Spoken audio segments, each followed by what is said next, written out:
Hi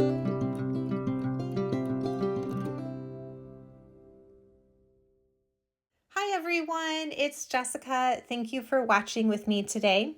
So today I'm going to be working on a double page scrapbooking layout. I've got some really cute photos here from a family game night a couple of years ago. And I thought it would be a lot of fun to bring in a new stamp set that I just got called Game Night. And I'm excited about this because I definitely have a lot of game themed photos to scrapbook from over the years. And I'm going to pair it with an older paper collection from close to my heart. This is called Happiness Lives Here. It was definitely a favorite of mine. And I had just a couple of scraps left that I think I'm going to be able to use for the layout today. Now, when I was looking at my photos, my daughter had a really bright pink shirt on, and I didn't want to bring that color into my layout, but I knew that I needed something that was still really bright and vibrant in order to kind of, bring everything all together. So I picked this particular paper collection because I liked the blues in it, because there are blues in my photos. But I thought that this sorbet color would kind of work well to be that bright, vibrant color. So this is an old one. You can see I've got my old stamp or ink pad there. And I still had a bunch of sorbet cardstock in my stash. And even though that's not actually the color that is used in that paper collection, I think that it substitutes really well. So I am working out of a pattern from the Make It From Your Heart Volume 6 book. This is pattern number 13. I love these pattern books, and the last few times I have checked that clearance sale over at Close to My Heart's website, there still have been a couple of the Love of Color books, and I think Make It From Your Heart Volume 3 maybe the last time I checked. So I would definitely check those out if you don't have them already, because love working from their patterns. So I did use my old ink pad there to edge distress my cardstock mats, but for all of my blue pieces, I'm going to do my other favorite distressing trick, which is to take my little sanding disc and just run it across the edge of the paper to remove that color and expose the white core. So you can see here is my final product. I do this often. It is definitely one of my favorite tricks to do. So pulling on an older technique there. I'm going to go ahead and start building my layout, and I'm going to use my T-square ruler and hook it on the side of my Versamat just to kind of help me out.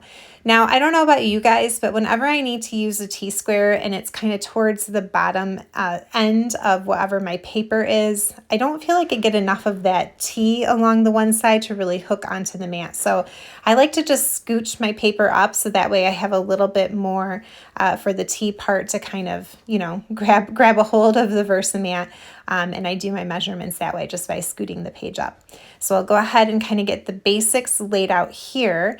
And then I'm going to take a look at this giant circle that the pattern called for. And in the pattern, it's supposed to actually just lay over the top of those strips of paper, but I think I might want to cut mine down and just have it be on the top part of the page. So I'm going to go ahead and make the decision to cut that in half, or a little bit less than half, I guess. And I'm going to try positioning my photo over top of it like so. Not quite sure. I think maybe I need a little bit more cut down. So I'm going to cut another inch off, and I definitely like it smaller this way too. And then I'll put my photo back over there. Yeah, that's better. And then that way I still have room to put my title all the way around the top part of it. Okay, that was a 9-inch circle that I had cut from my Cricut. So I'm going to come in 1.5 inches from the side to make sure that I center it onto my page, and I'll go ahead and get that laid out as well. And then my left-hand page is pretty much ready to embellish. So when I moved on to the right-hand side of this double layout, I actually didn't have the correct size papers left in my stash to really cut what I needed. So I had to get a little creative. I was working with scraps, and I figured, you know what, it's okay that maybe what I have isn't quite big enough, because I think I can cheat it since there are, two pieces that are layered together here. So I'm going to glue these down like this, and then once I go ahead and put that striped piece over the middle, you'll never know that that isn't one piece of paper. So it did work. At first, I was a little bit nervous when I started going through my paper pack. I was like, oh no, I can't use this one after all. It's not gonna be able to fit. But then I was like, no, I think I can creatively cut this and make it happen. So I was really happy about that. Okay, I had more photos than I had room for on my layout according to that pattern. So I am going to pull in a 4x6 flip flap, and it's going to be right here up at the top on the right hand page. And once I get that stuck down, then I'm going to go ahead and glue the photo that is underneath of it. Now, I have had a lot of questions before about people who say, well, now that you've got that down to the page, how is it going to move once it's in your scrapbook? I do like to attach mine directly to the page, and then I cut a slit in my page protector and I just feed that flip flap through, so that way it sits on the outside of the page protector and it's still able to be, you know, an interactive element, but I like having it glued down to the layout itself. Okay, back to that stamp set. I'm like, I know I want to use that one that says "Wanna Play." There's one sentiment on there. It does have a coordinating die cut, and I'm pretty sure that's going to be part of my title, but I'm not quite sure yet where I'm going to put it. So I thought, let me go ahead and stamp and cut out a bunch of these pieces from the stamp set, and that way I can actually move them around my page and get a better sense of where I'm going to want everything to go.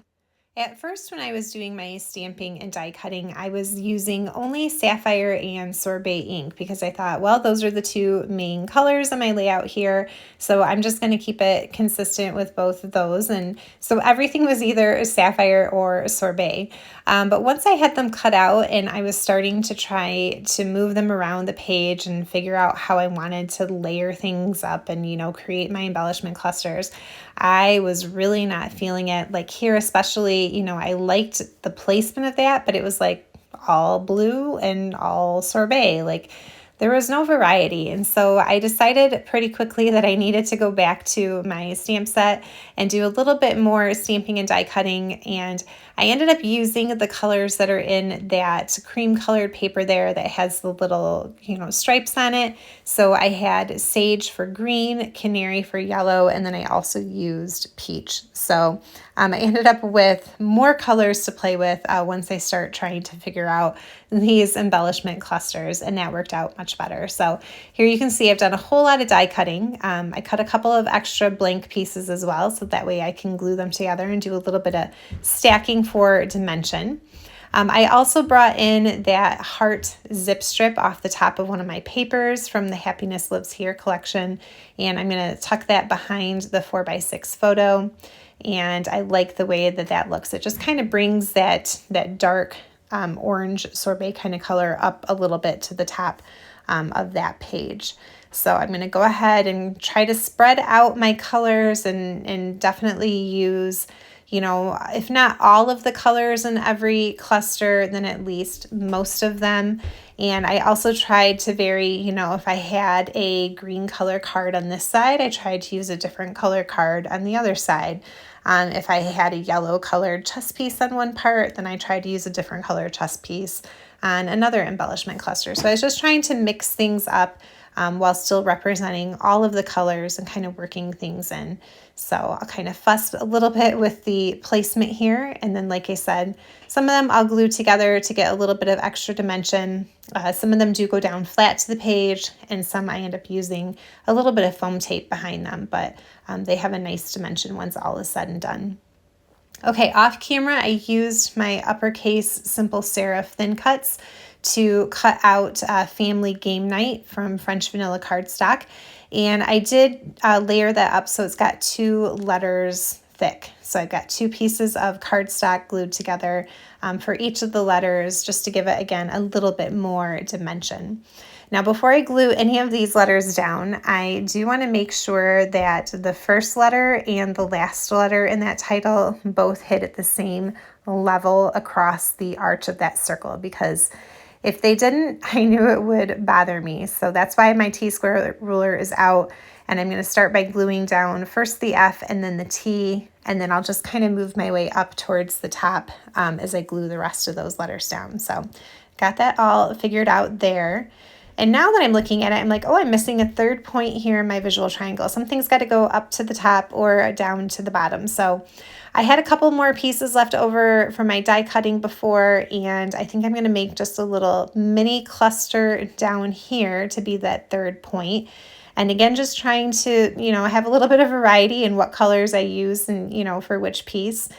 And then when I looked back at the stamp set, there was this fun sentiment that said fun and games. So I think I'm going to stamp that and kind of layer it over the top of that little cluster. So I've got a scrap piece of Bluebell cardstock. That's the same color as my circle. So I thought it'd be good to bring that color in one other place on the layout. And then I was anxious to get stamping, so I didn't take time to season the stamp, and I definitely kind of paid for it.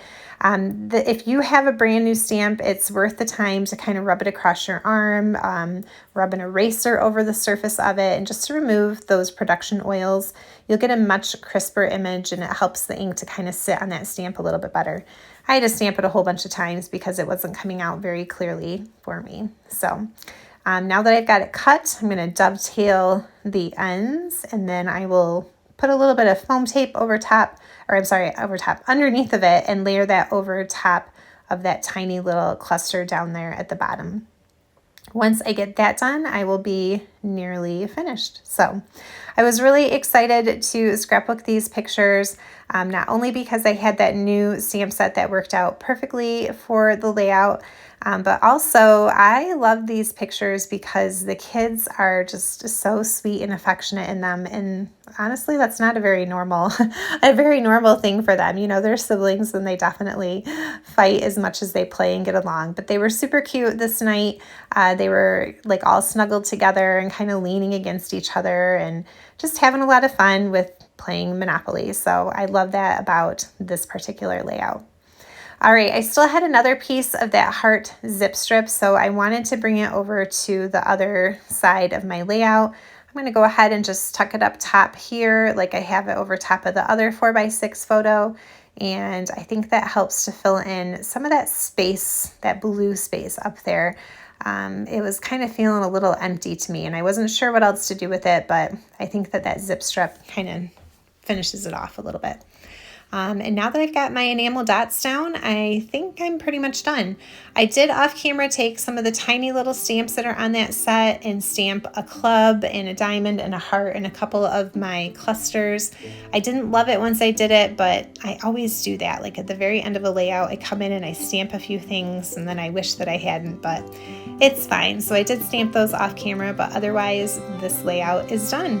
All right, thank you so much for being here with me today. If you haven't already, feel free to hit that subscribe button or leave a comment down below. I do love hearing from everyone. Thank you so much. Happy crafting, guys. Bye.